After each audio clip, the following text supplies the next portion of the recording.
ગુલાબબેન કિચનમાં આપનું હાર્દિક સ્વાગત છે। જો તમે અમારી ચેનલમાં નવા છો તો લાઈક, શેર અને સબસ્ક્રાઇબ કરવાનું ભૂલશો નહીં। આજે આપણે આવી ગયા છે એક નવી રેસીપીની સાથે। તો રેસીપીમાં આપણે બનાવવાના છે ફરાળી ઢોકળા। તો ફરાળી ઢોકળા માટે આપણે લઈ લીધા છે બટેટા અને આ સાંબો લીધો છે અને આટલા સાબુદાણા લીધા છે।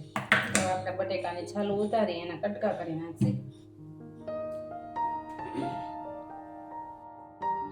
એને છાલ ઉતારી અમુક નાના નાના એવા ટુકડા કરી લેશે। અને સાબુદાણા અને સાંબો છે એનો પણ આપણે મિક્સરમાં ભૂકો કરી નાખીએ। સ્ટીમ ઢોકળા જેવા સરસ ફરાળી ઢોકળા આપણા બનશે। જો મોટા બટેકા હોય તો તમે એક પણ લઈ શકો છો। અને નાના હતા એટલે મેં 2 લીધા છે। આ રીતે આપણે છાલ ઉતારી લેશે।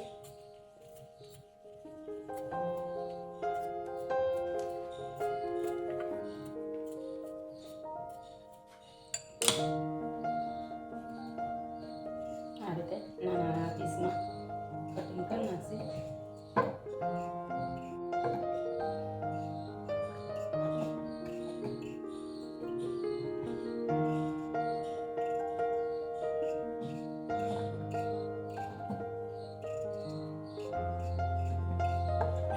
જે બટેકા આપણે કટિંગ કરી લીધા છે ને જે આપણે સારા પાણી ધોઈ લેશે।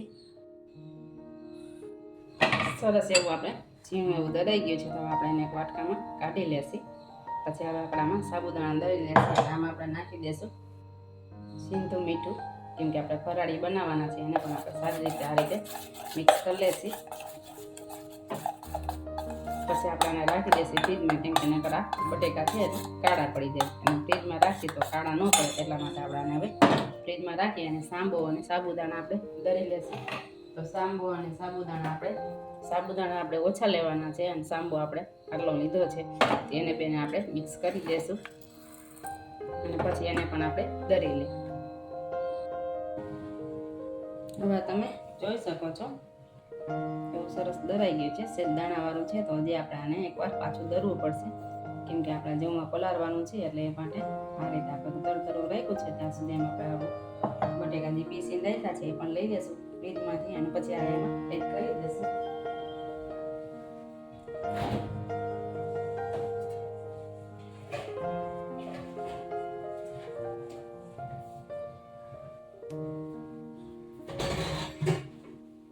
આપણે લઈ લીધું છે અને લોટને પણ આપણે આમાં એડ કરી દઈશું। પાણી તો આપણે એમના 2 ચમચી જેટલું નાખ્યું હતું અને બટેકા પણ પાણી મૂકી અને મીઠું પણ આપણે નાખ્યું હતું। તો હવે આપણે એને પહેલાં સારી રીતે એવું મિક્સ કરી લઈશું।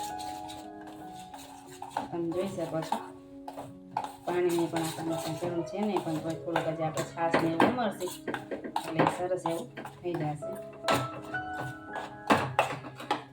આ રીતે આપણે એને મિક્સ કરી લેવાનું છે।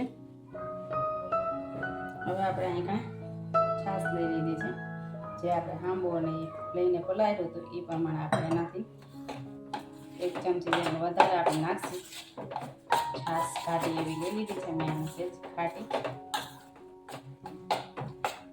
બટેકામાં પણ પાણી નાખ્યું તો એ પ્રમાણે આપણે આમાં મિક્સ કરતા જશું।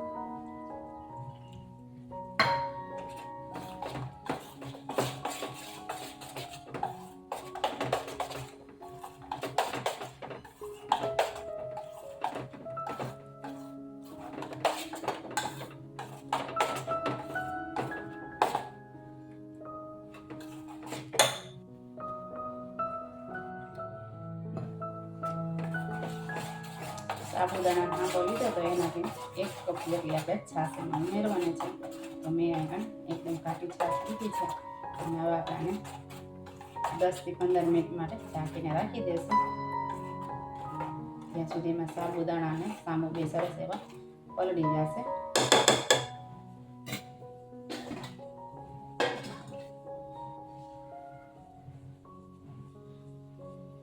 હવે આપણે 15 મિનિટ થઈ ગઈ છે તો આપણે બેટર તમે જોઈ શકો છો આવું તૈયાર થઈ જશે। તો હવે આપણે આ બધા મસાલા એડ કરી દઈશું। થોડુંક આ જાડું છે, જો તમે આને આ રીતે કરો તો આપણે જે રવાના ને એવા ઢોકળા કરી એ ટાઈપ થાય છે. સ્ક્રીન ઢોકળા જેવું, લાઈટ ઢોકળા જેવું નથી બનતું. તો આપણે બધા મસાલા પહેલાં એડ કરી દઈશું અને પાછું આપણે એને મિક્સર જારમાં નાખીને પીસી નાખશે. તો અડધી ચમચી આપણે એમાં હળદર નાખી દઈશું. સીધું મીઠું નાખશે. આપણે બટેકામાં પણ નાખ્યું તો એ પ્રમાણે થોડું આપણે ઓછું રાખશે. અને આદુ મરચાંની પેસ્ટ એ પણ ઝીણી આપણે ખાંડી લીધી છે અને હવે એમાં સારી રીતે મિક્સ કરી લેશે.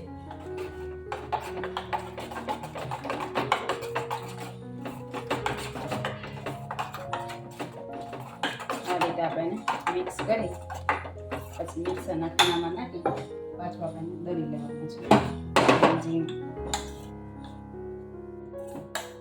પાણીની આપણે આમાં કાંઈ જરૂર નથી. અત્યારે તમે આને કનેક્શન જોઈ શકો છો અને આપણે દરી લઈએ પછી તમે જોઈ શકો છો. આપણે બધું બેટર આમાં નાખી દીધું છે.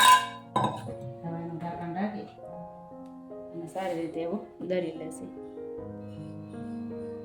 હવે તમે જોઈ શકો છો કેવું સરસ પીસાઈ ગયું છે અને આપણે ફેટાઈ પણ ગયું છે. અંદર ઉપર ઉભર આવવા માંડ્યું છે. તો હવે આપણે એમાં જરાક નાખી દઈશું તેલ એટલા માટે નાખવાનું છે કેમ કે ઢોકળા આપણા સુકાઈ ન જાય એટલા માટે. અને અડધું નાખી દઈશું આપણે લીંબુ.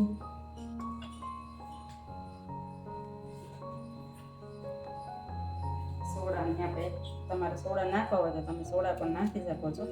અને આપણે અડધું લીંબુ નાખી દઈએ છીએ અને આપણે પાણી પણ ગરમ કરવા મૂકી દીધું છે.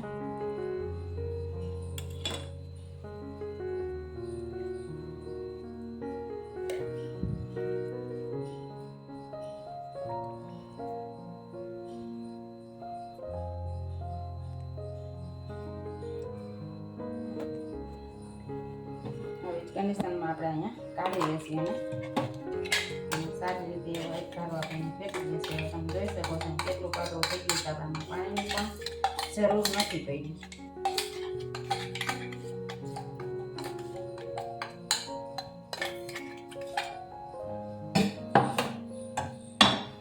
તમે જોઈ શકો છો કેવું સરસ બની ગયું છે. હવે આપણે આ એક ધારો આ રીતે મિક્સ કરી લેશું.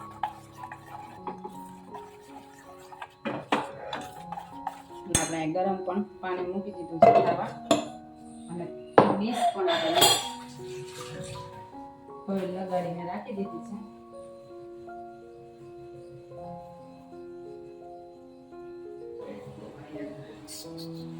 હવે આપણે એમાં નાખી દઈશું સુધારેલી એવી ઝીણી સુધારેલી કોથમરી. પાછા આપણે એને મિક્સ કરી લેશું.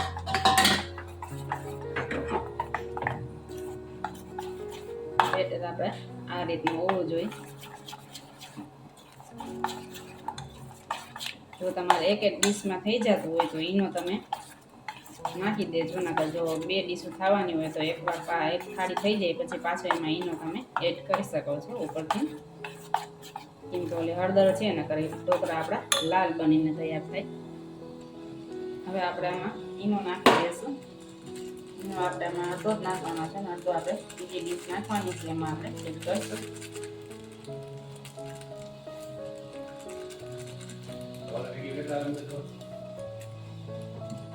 આ રીતે આપણે એને સારું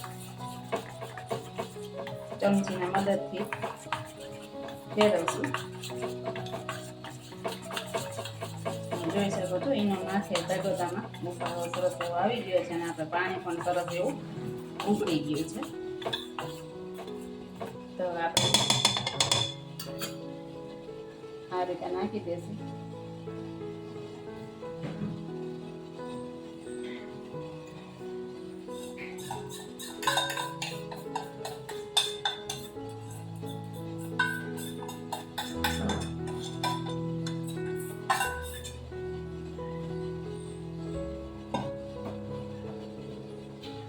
ઓછું નાખવાનું છે એટલે આપણે સ્ટીમ ઢોકળા જેવું બનાવવાનું છે. એ ટાઈપ આપણે કરવાના છે ઢોકળા.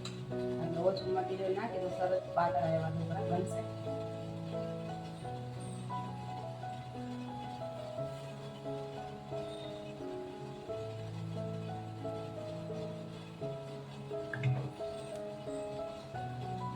હવે આપણે એમાં ઉપરથી નાખી દઈશું લાલ ચટણી. 15 મિનિટ માટે આપણે આને ઢાંકીને તેને રાખી દેવાના છે. 15 મિનિટ સુધી આપણે એને ખોલવાના નથી.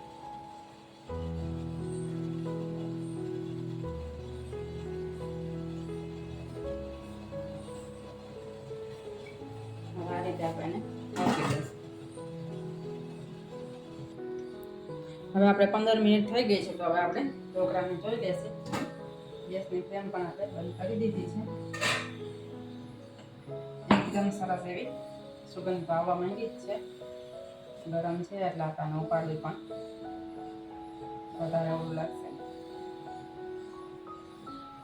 અહીં છે તમને દેખાતું નહીં હોય એટલા માટે આપણે અહીંયા કાઢીને બતાવી દઈએ. તમે જોઈ શકો છો કેવી એકદમ સરસ જાળી ઉપર પણ એટલી સરસ દેખાય છે. તો પછી અંદર આપણે થોડોક માલ આમાં ઓછો રાખ્યો હતો, કેમ કે આપણે પાતળા ઢોકળા બનાવવાના છે. જો તમારે જાડા બનાવવા હોય તો તમે થોડોક માલ વધારે પણ એમાં નાખી શકો છો. તો હવે આપણે એને જોઈ લેશું. આમાં હાથ અડાડતા પણ એવું લાગે છે કે એકદમ સરસ બની ગયા છે. તો હવે અંદર ચાકાના મદદથી પણ જોઈ લઈ, ક્યાંય પણ તૂટતું નથી. તો જે આપણે એક ડીશ મૂકવાની છે એ પણ આપણે મૂકી દઈએ, પછી આપણે બનાવી નાખશું ચટણી. હવે આપણે આના નાના નાના એવા પીસ કરી લેશું. તમે જોઈ શકો છો આપણું ચાકુ કેવું સરસ એમાં સારી રીતે ક્યાંય ચીપકા વગરનું પણ, અને એકદમ એવા સરસ આ ઢોકળા બને છે. એકવાર જરૂરથી બનાવીને ટ્રાય કરજો. અને જો અમારો વિડીયો તમને ગમે તો લાઈક, શેર અને સબસ્ક્રાઈબ કરવાનું ભૂલશો નહીં.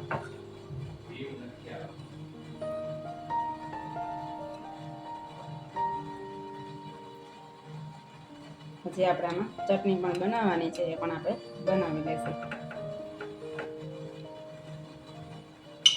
જો તમારે ખાલી દહીં સાથે ખાવા હોય તો તમે ચટણી ન બનાવો તો પણ ચાલશે.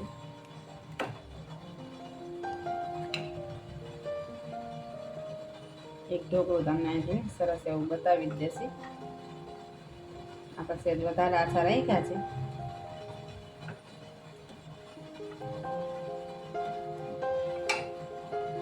જોઈ શકો છો કેવા સરસ એવા પાતળા ઢોકળા બનીને આપણા તૈયાર થઈ ગયા છે. એકદમ સોફ્ટ, અંદર પણ એવી સરસ ચારી બની પડી છે. આપણે સેજ જાડું છે તો તમે એ પણ જોઈ શકો છો.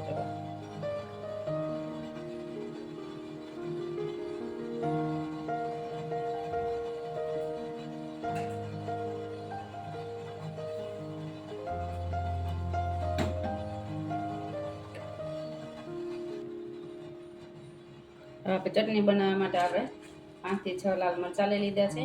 2 થી 3 લીમડાના પાન નાખ્યા છે. હવે એને આપણે સારી રીતે એવું શેકી લેવાનું છે.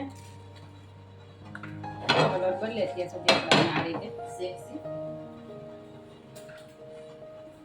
જો તમારા લાલ મરચાંની ચટણી ન બનાવી તો તમે એમાં મરચું પાવડર પણ આમાં એડ કરી શકો છો. અને આ રીતે શેકશી તો સરસ એવી એકદમ મસ્ત ચટણી બનશે.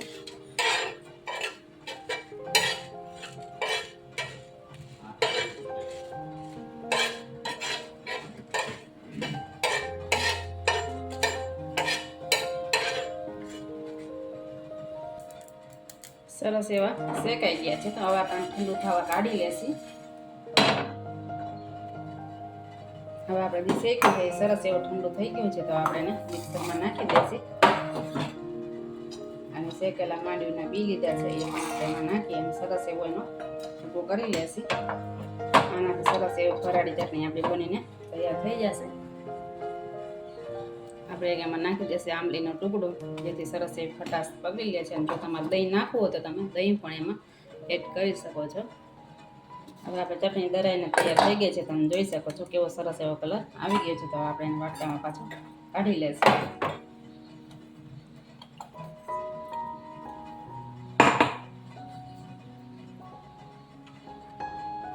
જો દહીં હોય તો તમે દહીં નાખી શકો છો. આપણે અહીં આમાં છાશ નાખીને સરસ એવી મિક્સ કરી લેશું.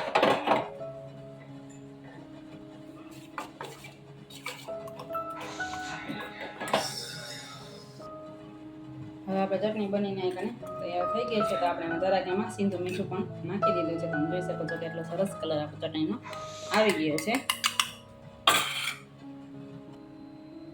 હવે તૈયાર થઈ ગયેલા ઢોકળા, આપણા ઢોકળા અને ચટણી તમે જોઈ શકો છો કેટલા સરસ એવા ઢોકળા બનીને આપણા તૈયાર થઈ ગયા છે. એકદમ સોફ્ટ જોઈ શકો છો, એકદમ અંદર ચારીવાળા પણ આપણે સાહેબ પાતળા રાખ્યા છે. જો અમારો વિડીયો તમને ગમે તો લાઈક શેર અને સબસ્ક્રાઈબ કરવાનું ભૂલશો નહીં. તમે જોઈ શકો છો કેટલા મસ્ત થયા છે. જે વિડીયો એમ બનાવી તે તમારા સુધી પહોંચતા રહે.